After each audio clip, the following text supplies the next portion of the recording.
ఈవీఎంలు పగలగొట్టినటువంటి వాళ్ళు ఎవరైతే ఉన్నారో పాపం ఈవీఎంలు పగలగొట్టారు తప్పేంది అంటాడు. బాబాయిని గొడ్డలతోటి నరికి నరికి చంపితే వాడు పసిపిల్లోడు అవినాష్ రెడ్డి తప్పేముంది, వాడికి ఏం తెలుసు, ఏదో నేను చంపమంటే చంపాడు అన్నట్టుగా మాట్లాడుతూ ఉంటారు. కోర్టుల్లో ఫైళ్లు తగలబెట్టిన వాళ్ళు ఉంటారు. అతను కేసులు హీరింగ్కి వస్తున్నాయి, అతను ఫైళ్లు తగలబెట్టుకుంటే తప్పేంది అని అంటాడు. అంటే కోర్టులు ఫైళ్లు తగలబెట్టినా, ఈవీఎంలు పగలగొట్టినా, బూతులు తిట్టినా, బాబాయిల్ని చంపేసినా అవి పెద్ద నేరాలు కాదు అని చెప్పేటువంటి ప్రయత్నం జగన్మోహన్ రెడ్డి చేస్తూ ఉన్నట్టుగా అర్థమవుతా ఉంది. జగన్మోహన్ రెడ్డి అధికారంలో ఉన్నప్పుడు ఇదే జిల్లాలో, గుంటూరు జిల్లాలో విక్రమ్ అనే ఒక దళితుడిని అత్యంత దారుణంగా పోలీసులు తీసుకొచ్చి అత్యంత దారుణంగా చంపేశారు. ఆ రోజు ఉన్నటువంటి ఎమ్మెల్యేలు కానీ, మంత్రులు కానీ, స్వయాన ముఖ్యమంత్రిగా ఉన్నటువంటి జగన్మోహన్ రెడ్డి కానీ ఎందుకు పరామర్శకి వెళ్ళలేదు? తోటా చంద్రేని అత్యంత కిరాతకంగా గొంతు కోసి చంపేశారు. ఎవరు కూడా వాళ్ళకు సంబంధించినటువంటి ప్రభుత్వంలో ఉన్నటువంటి వాళ్ళు ఎందుకు పరామర్శకి వెళ్ళలేదు?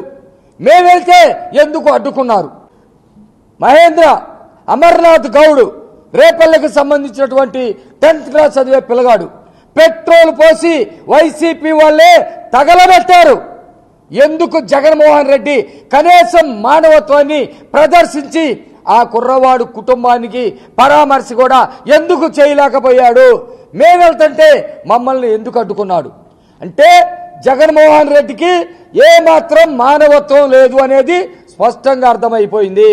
అతను కేవలం రాక్షసుడు, కేవలం టెర్రరిస్టు స్వభావం కలిగినటువంటి వ్యక్తి, కేవలం సైకో మనస్తత్వం ఉన్నటువంటి వ్యక్తి.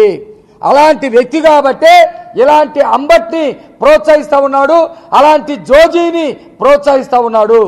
అంబటి మాట్లాడినటువంటి మాటలు అత్యంత దారుణమైనటువంటి మాటలు. ఒక ముఖ్యమంత్రిని ఆ విధంగా దుర్భుషలాడాడంటే, లకారాన్ని ఎత్తుకొని తిట్టాడు అనంటే, తల్లిని తిట్టాడు, తండ్రిని తిట్టాడు అనంటే ఎంత దారుణానికి ఒడిగట్టినట్టు. అలాంటి వ్యక్తికి పరామర్శ కోసం వస్తాడా? ఎవరిని నువ్వు పరామర్శిస్తుంది రాష్ట్రంలో? ఇప్పుడు నేను చెప్పినటువంటి నేరస్తున్నా, నేను చెప్పినటువంటి డకాయిట్ గాలనా, నేను చెప్పినటువంటి రాజ్యాంగ విరుద్ధంగా ప్రవర్తించి ఈవీఎంలు పగలగొట్టినటువంటి వాళ్ళనా?